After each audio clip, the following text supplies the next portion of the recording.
our culture should be treated not as just something we do or something we incorporate only at select times of the year, but we have to see it as being a very way of life. And I felt that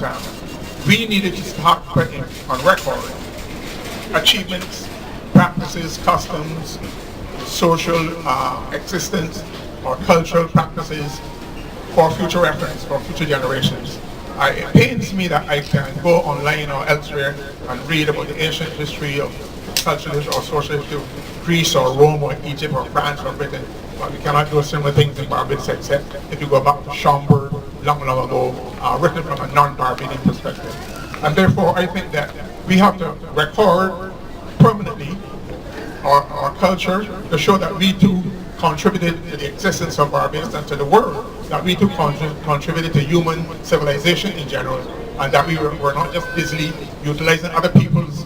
man-made culture, and we were not ourselves giving the world something. We have given the world a lot on our music, or food, or clothes, or language, and all we need to do is really put it in a form that will again refresh it, that will again recapture the public's imagination. This literary treasure trove of Barbadiana, I was transported back to Hill Road in Bank Hall, where I grew up,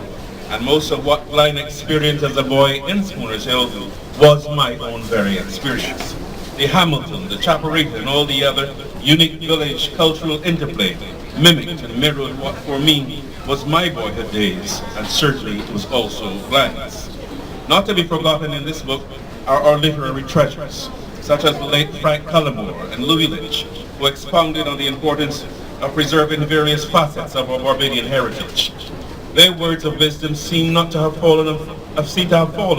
on fertile ground, as the Barbados National Trust, a charitable non-profit organization whose remit includes the identification and preservation of Barbados' architectural legacy, among other things, was established in 1961,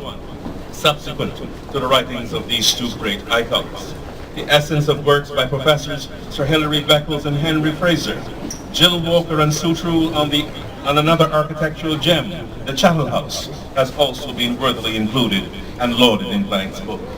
For those of you who are of a certain age, the mere mention of the word ramshop should conjure up memories of men firing a grog and singing songs only using the musical scale. After all, what was a Bajan village without a ramshop? This book gives insight into the Barbadian tradition, thanks to Peter Lowry's publication of this important component of our culture. Many an intellectual and enlightening conversation took place in these local informal places of learning, which are regrettably quickly becoming a feature of the past.